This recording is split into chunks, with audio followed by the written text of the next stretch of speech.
Hello, Bacho. Let's see the given question. The question says a body projected vertically upwards with a certain speed from the top of a tower reaches the ground in t1 if it is projected vertically downward from the same point with same speed it reaches the ground in time t2. Time required to reach the ground if it is dropped from the top of tower is option A under root t1 by t2, option B under root t1 plus t2, option C under root t1 t2, option D under root t1 minus t2. So for this question, जो key concept यहाँ पे we need to understand is the concept of motion under gravity. Motion under gravity. So let's try to understand the question given along with the concept. हम इसको समझते हैं. Let's say हमें एक tower given है और तीन डिफरेंट सिचुएशन हम यहाँ पे समझेंगे. Let's suppose this tower is of height h. अब हमने क्या किया, we have been given a body is projected vertically upward. हमने यहाँ से एक बॉडी को वर्टिकली अपवर्ड प्रोजेक्ट किया, let's say with initial velocity u. अब क्या होगा, ये ऊपर जाएगी and it will follow this, इस तरीके से वो पाथ फॉलो कर लेगी. ठीक है ना, इस तरीके से it will follow a path. Second case में बोला गया और इसको जो टाइम लगा है दैट इज t1. ठीक है, सेकंड केस में बोला गया if it is projected vertically downward with the same point with same speed, यानी कि यही पॉइंट से अगर हमने उसको नीचे की तरफ प्रोजेक्ट किया विद सेम स्पीड तो टाइम लगेगा t2. यहाँ पे लग रहा है टाइम t1, यहाँ पे लग रहा है time t2. And finally it is been given कि अगर हमने इसको अब सिर्फ ड्रॉप किया है, ड्रॉप का मतलब ये है कि यहाँ पे जो इनिशियल वेलोसिटी होगी वो जीरो होगी. ठीक है ना, तो अब हमने जब इसको ड्रॉप किया तो इसको जो टाइम लगा नीचे आने में, that time is been given as t3.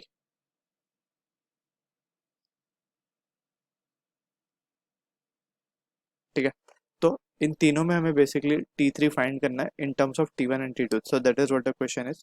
तो फर्स्ट पार्ट में अगर हम देखें, जब टाइम t1 लग रहा है तो हम इसमें क्या लिख सकते हैं, we can write by second equation of motion that is s equal to ut plus half at square. उसमें हम लिख सकते हैं s will be equal to u t1 minus of half g t1 का square.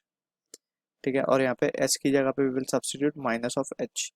we are following the convention downward negative upward positive. ठीक है, तो ये फॉर्मूला आ गया हमारे पास फर्स्ट केस के लिए. ठीक, सेकेंड केस के लिए अगर हम बात करेंगे तो सेम फॉर्मूला आएगा, इसको हम फर्स्ट इक्वेशन बोल देते हैं. सेकेंड केस के लिए इट विल बी h. अब यहाँ पे आएगा u t2 minus of, and यहाँ पे माइनस ऑफ u t2 आएगा प्रिसाइजली क्योंकि u भी इस बार नेगेटिव है.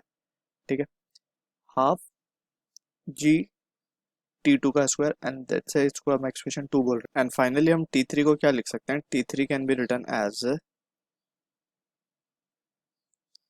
t3 will be under root 2h by g. Same expression से, बट यहाँ पे u0 होगा इस टाइम, तो it will be 2h by g and root में. सो अब इसको हमें थोड़ा फर्दर एनालाइज करना पड़ेगा. फर्स्ट इक्वेशन को लेते हैं हम, इसको क्वाड्रेटिक इक्वेशन में टाइम का जो रूट है वो निकाल लेते हैं. तो टाइम t1 हम क्या लिख सकते हैं, बाय क्वाड्रेटिक इक्वेशन यहाँ पे लिख लेते हैं इसको. देयरफॉर t1 जो आएगा वो आएगा हमारे पास क्वाड्रेटिक इक्वेशन में it will be minus of b, यानी कि माइनस ऑफ माइनस b हो जाएगा plus minus under root of b square. b square means हमारा हो जाएगा u square minus 4ac. 4ac divided by 2a. so it will be just g, right. इसको थोड़ा simplify कर लेते हैं तो it will be u plus minus under root of u square plus 2gh. ठीक है, डिवाइडेड बाय g एंड यहाँ पे आ जाएगा t1. सिमिलरली अब हम लिख रहे हैं